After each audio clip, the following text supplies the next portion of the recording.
লোকসভা ভোটে বাংলায় নজিরবিহীন কেন্দ্রীয় বাহিনী মোতায়েন।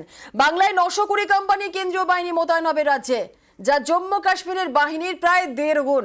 জম্মু কাশ্মীরে মোতায়েন হবে 645 কোম্পানি বাহিনী।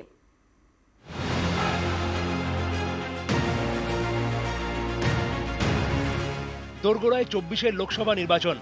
এবারের লোকসভা ভোটে বাংলায় নজিরবিহীন কেন্দ্রীয় বাহিনী মোতায়েন করা হচ্ছে। বাংলাতেই শুধু 920 কোম্পানি কেন্দ্রীয় বাহিনী মোতায়েন করা হবে। জম্মু কাশ্মীরের থেকেও বেশি কেন্দ্রীয় বাহিনী মোতায়েন এবার বাংলায়। 24-এর নির্বাচনে কাশ্মীরের থেকে বেশি বাহিনী রাজ্যে। 920 কোম্পানি কেন্দ্রীয় বাহিনী মোতায়েন বাংলায়। বাংলায় কয়েক দফায় লোকসভা ভোট হতে পারে। জম্মু কাশ্মীরে ভোটে 645 কোম্পানি আধা সেনা। লোকসভা নির্বাচন নির্বিঘ্নে করার জন্য বেনজির বাহিনী মোতায়েন। 2019-এ প্রায় 750 কোম্পানি বাহিনী মোতায়েন করা হয়েছিল।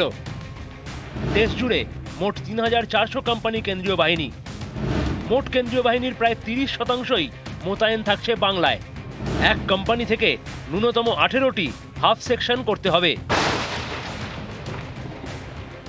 এই জন্যই 920 কোম্পানি সিআরপি আসছে এদের ডান্ডা দেওয়ার জন্য। ওটা লাঠিতে তেল মাখানো হচ্ছে।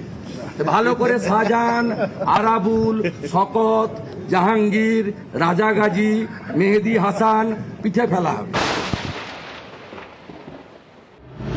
এই 980 কোম্পানি কেন্দ্রীয় বাহিনী আসবে, এটা কে ঠিক করলো? এটা কি স্বরাষ্ট্র দপ্তর ঠিক করে নিচ্ছেন? আমরা যেটা আশঙ্কা করছি, বিজেপি পার্টি আগে থেকেই বন্দোবস্ত করে নিচ্ছে কিভাবে একপাক্ষিক ভাবে এই নির্বাচনটা পরিকল্পনা করা যায়, নিয়ন্ত্রণ করা যায়। আমাদের চাইতে ভোটার বেশি, আসন বেশি, তাদের জন্য বাহিনী লাগবে কম, আর আমাদের জন্য অনেক বেশি বাহিনী লাগবে।